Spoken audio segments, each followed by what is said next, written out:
Hello and welcome back to another episode of Review Your Death Clips. My name is Icon. I have played quite a bit of World of Warcraft Hardcore.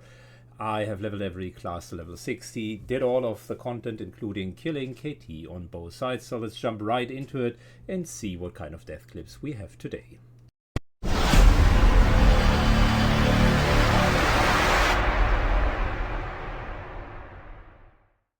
Hello and welcome. So first death of today comes from Tridectv. Okay, let's go. Feral in Ashenvale wants to get the book.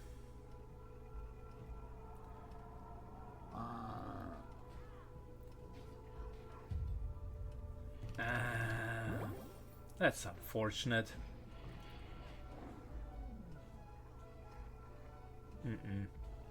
Those hit hard. Okay, tries to heal him. Okay. Ooh, a lot to unpack here. That's really unfortunate. Okay, let's talk about the situation. We're in Felwood, in Ashenvale. We are looking at the quest, the Tower of Arthurax. Ilthruk Mekthral, a necromancer, needs to be slain. And you need to get into that little pocket here where there are quite a few demons. What you typically will see is one demon here, a fell hunter here, a fell hunter here, and then Ikrot in the middle with two Succubi minions. With one Succubus minion. He himself has a couple of abilities. One is Shadow Bolt, the other one is Summon multiple Void Walkers. So here's how you correctly do it. First of all, you clear the Lesser Felguard, and then you're individually pulling the Fel Slayers. They are far enough away to not aggro Ilkrut, even if you are only level 24 like he currently is. So he is self-found, which is why I'm giving him a little bit of leeway for kind of the non-existence of his equipment.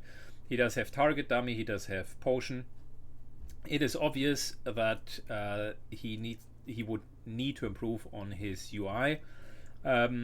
Quite obvious actually, because a couple of things actually. He has not changed the standard key binding still. Having something on 0, 9 and dash is not a good playstyle. Secondly, I personally would never put healing spells into the feral bar, but separately, because they automatically break form and therefore you're just saving space. He hasn't hotbound any of the potion. No power shift macro in order to take a healing potion and then stay in form. And he has not keybound his target dummies. He does have 2 sticky glues, which means he has also used a lot of sticky glue throughout his career. He pre-hotted himself, so I'll give him credits for that, but he hasn't really cleared that, which means he had pulled multiples. Let's assume just for a second you F up and for whatever reason you find yourself in that scenario.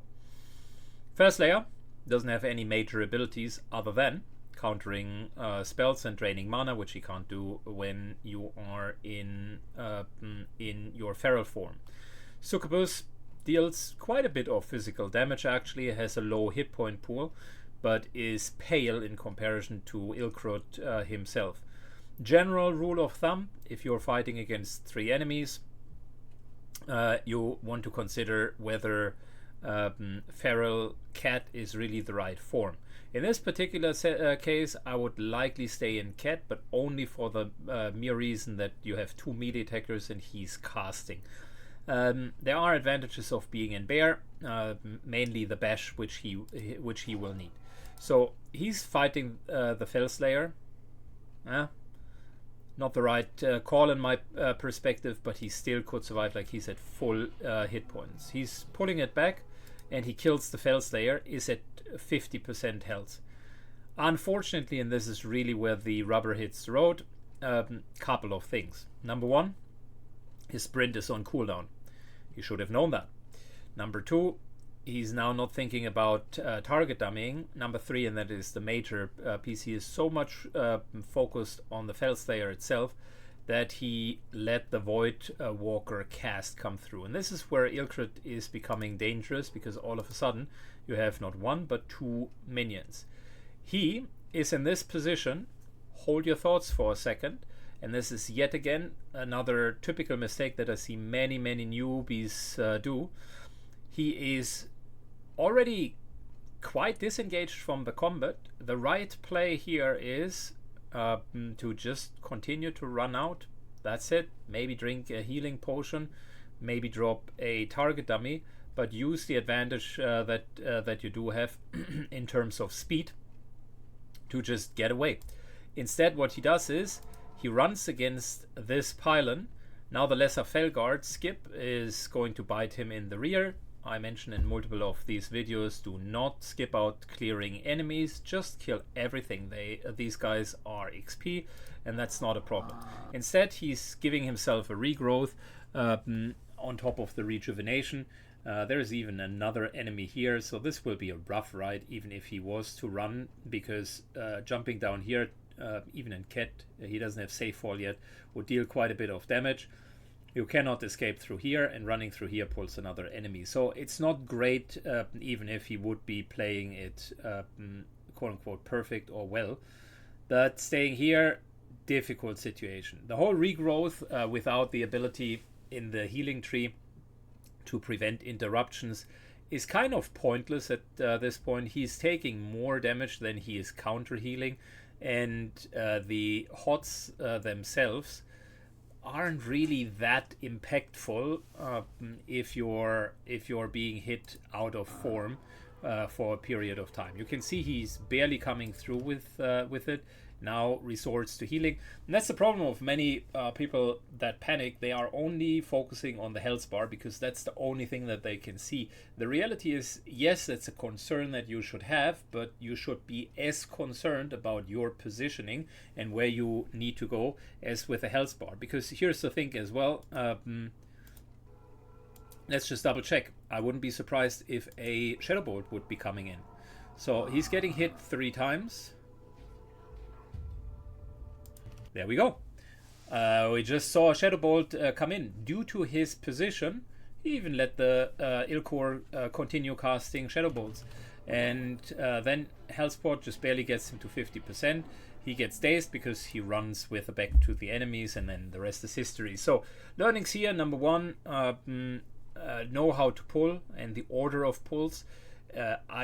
I'm very carefully observing every time I'm playing which mob is coming with which, and I'm not afraid to reset the pull if something has gone wrong, but I'm learning from it and will not do it the next time. Number 2, know how to deal with dangerous situations, and specifically as a feral, you know how to power shift and use your potions. Number 3, don't skip enemies because that will bite you in the rear. And number 4, don't hyper focus on the healing, but also look at your position. He could have, at the point in time here, still won that fight. If he would have not let the Ilkor cast the Void Walkers, but instead go for him, that could have been an easy win. And given that these are level 17, yes, they hit, but they don't hit that hard. You can still go in as a bear and focus on him with a power shift macro and a health potion. You can survive that without even involving the Lesser Felguard. So really a lot of execution gone wrong here. Alright, second death is coming from Gnomeregan, Dangerous Dungeon, specifically in a random party. We're following Vanifis, the Warlock. We got double Paladin, Warlock, Mage, and a Warrior. Interesting party, actually. Well, let's not get ahead of ourselves. Let's first of all watch it. I'm seeing a warning intruder alert down there. No way.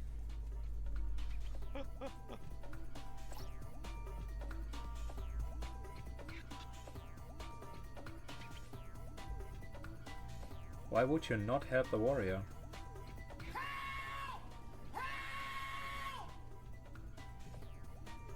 Oh my god, no way. That's so crazy. That's so crazy.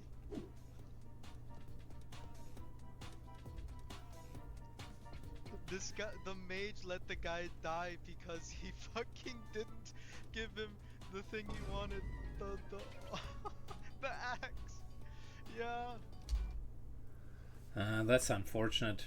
That's a unfortunate reality of hardcore as well. Some people are not really grown-ups. No matter what the dispute would be, you can always leave the party. You don't need to grieve, because here's the thing: that healer, specifically for admitting to grieve him, since this is likely on fresh, would also likely get banned. And why would you want to lose your account over a disagreement? It's just not worth it. There's not that much to comment. The paladin here lets the warrior die. Warrior is tanking two mobs. Warlock is trying to help him. They're in that zone of Gnomeregan where you have all of the different landed planes with quite large pack sizes actually, and then these mechanized sentries. I would assume were called from the mobile alert system that nobody took out. The warrior is doing nothing wrong here. He's trying his best to deal with them. He could hamstring them and kite them further. That would be one option. There is a safe spot, but it requires you to jump down, and with that little health, you cannot do it. I don't know. I'm not seeing the POV of the warrior, but these guys are fearable. So although they are dotted, you can still try to fear them, move away. Healthstone potion, maybe bandage yourself, and then get them down. Given that there is a warlock trying to help him, you can also either retaliation or shield wall, depending on what you want to do. Looking at the DPS here, Venefice is the only one trying something together with Total War. Orchtree apparently has stopped attacking, so his DPS not there. That encounter lasts for a minute straight, so there must be a bit of background story. Yeah, it's really sad. I mean, that's why several people don't want to tank in hardcore, because they fear that the healer is actually going to do something like that. My advice to people playing tanks or healers in that respect, because both of them require kind of a synergistic relationship with one another, is the moment that you see that something isn't going well, and it seems that the mage and the warrior seem to have been antagonistic, and I just assume that the paladin and the mage are friends. Yeah, at the moment that happens, just say thank you for the group, really appreciated your time, and see you later. Note down the names and don't group with them. It's that simple. I had a couple of very, very few actually people that I needed to block. Typically post 30, all of the people that cannot execute, as in cannot play their character well enough, are dead already. So you have a very small segment of people that at least know the game, and but that doesn't prevent you from having a situation where ego comes in the way, or where someone is simply sinister or wants to grief you. Griefers exist all the way up to raiding, but they are rare, and if you do have a good human sense, as in decent personal knowledge, then you can simply avoid them. My red flags for them would be griefers tend to either communicate in a condescending or aggressive way, or they do not communicate at all. So just look at the communication.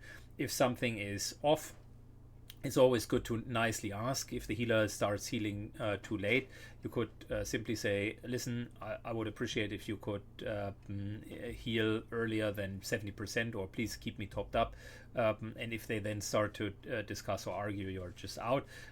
You can do smaller pulls just to test if what you're saying is being recognized from them. And typically good players will take accountability and say, okay, sorry, yeah, sure, no problem, I'll adjust it.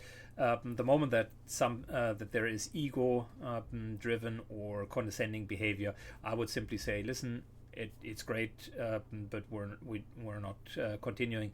I had a couple of situations where I was bidding people farewell, and it always served me well. Sometimes you and others in a group are not compatible, and there's no reason to force things. You can go your merry ways without being antagonistic. All right, let's move on to the next clip. All right, last clip of today. We are in BRD. Got level 54 priest here, double warrior. He's the healer, a feral druid, which might even be the tank, and a hunter. Interesting. Oh, we're on our way. We're on our way to the Center Resist Anvil location, and they are pulling multiple packs. So for starters, I don't. Anyways, we're not commenting yet. Let's go.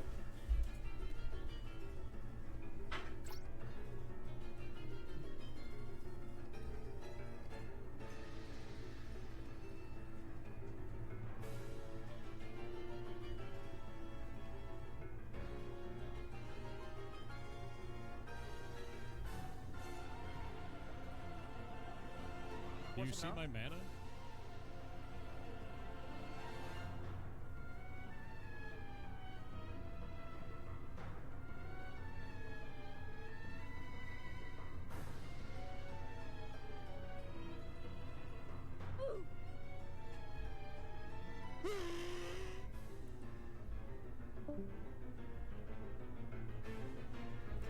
Alright, normal roaching happens, and he just petries out. Okay.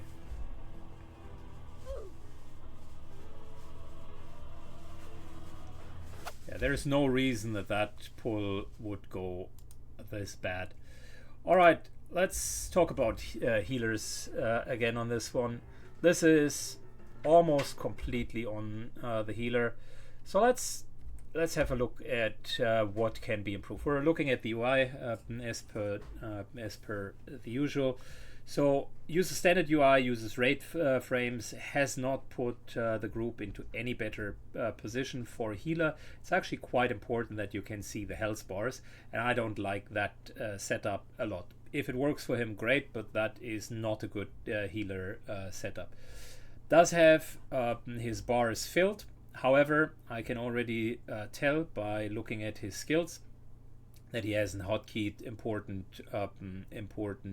things like mana potions or potions in general, and he is already starting with potion cooldown when that double pull happened, but he has full mana. So what would I do in the current situation? Standard holy spec that I'm seeing here does have desperate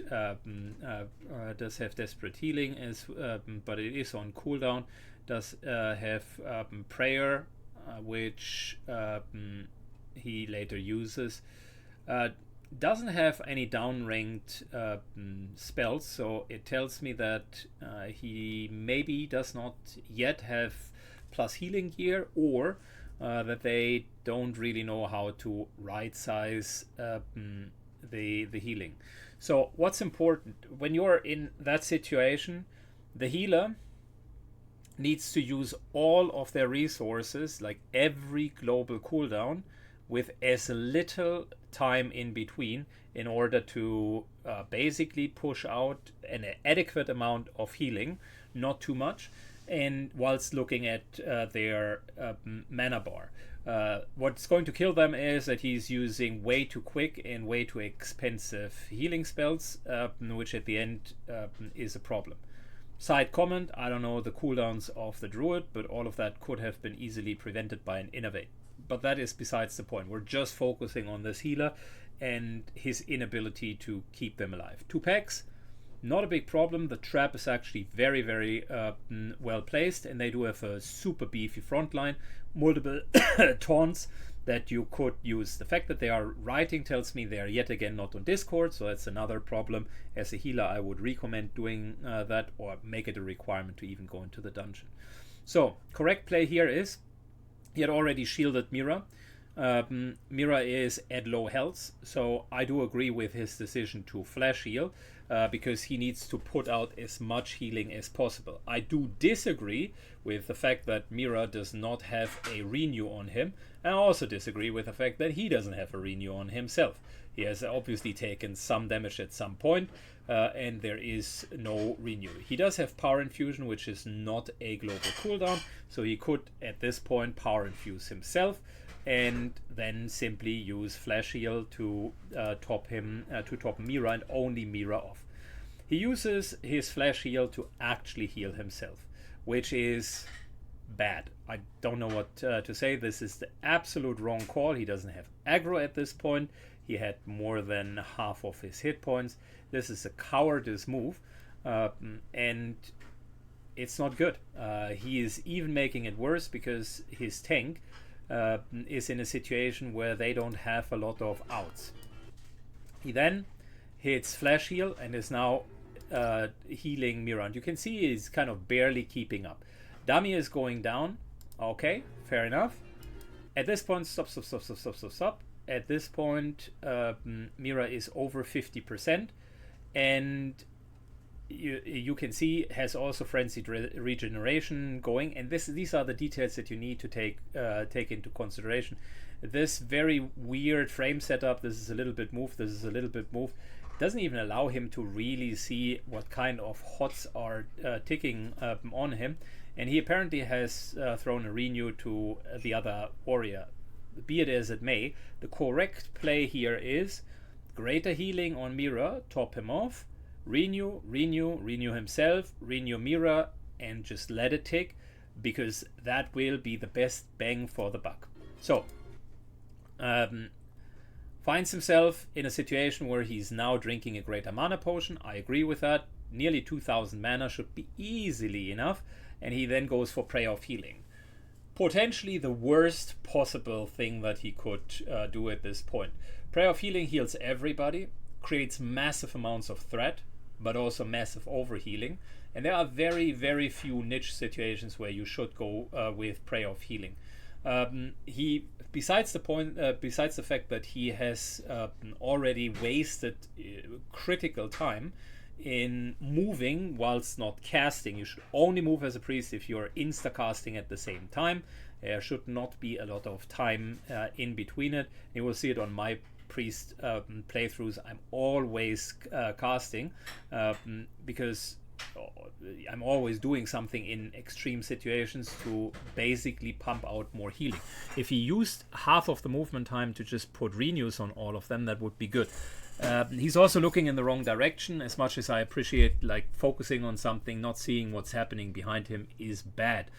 Still no PI on himself. That is not good. And the Prayer of Healing, that is potentially one of the worst POHs that I've seen. He's full hit points. Hunter is full hit point. As far as I'm concerned, Mira is the only one really taking damage. And look at the result. Mira is being healed for like barely 15%, whilst everybody else is full. Massive overheal. He just wasted 15-20% of his mana, which will bite him in the rear. Mira used a greater healing potion, which I would assume, and that must have crit, because that's a lot of heal that is coming in, and that really saves his bacon. He's now out of form. Ouch.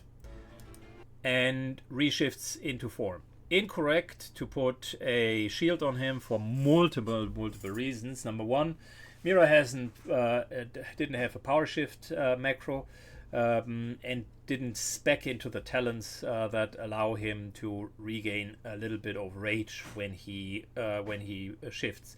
So he's now completely out of rage, which as a healer with a little bit of understanding, you would know that both warriors as well as druids need rage in when they are tanking. So the shield will prevent that from happening. Also, it removes an oh shit button. Also, Prayer of Healing into shield. Just look at how he's burning through his mana.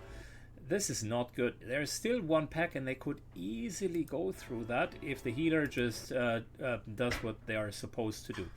I'm seeing more flesh heal, which is a bad idea. He still hasn't used PI. He hasn't moved into fear. He hasn't asked anyone to fear. And Mira is yet again dropping low, just like the other warrior. 0 renews ticking. He's just not playing his class very well.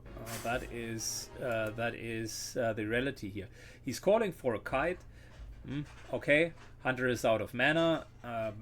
So what are they really wanting to kite? We're looking at 1, 2, 3, 4, 5, 6 elites and Anvil Rage footmen, and they can hit quite a bit.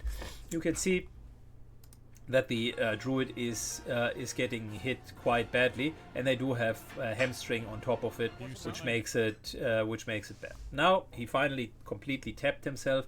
He has no further option to do anything. Since he's not self-found and he does have Cenarian salves, I will say the obvious thing here. If you are a healer and you don't have any demonic runes after being in Fellwood, and you decided to not farm tubbers, then you are not playing your class very well. I'm maybe being overly harsh here, but specifically as a priest, as a very mana sensitive class, druid as well, you need to have extra means of regenerating mana, and this priest effectively has only greater mana potions, and other than that he's not using the second line tubbers / demonic runes that he could be using, which is a problem, because once you're out of mana, you're essentially a liability. So he had cooldowns, he had very wastefully used his mana, bad healing all around. I feel actually bad for Mira. This is poorly played, and the fact that he survives and the tank dies is a bit sad. Alright, that's it for today. Thanks a lot for watching. Have a good one, and see you in the next episode. Bye bye.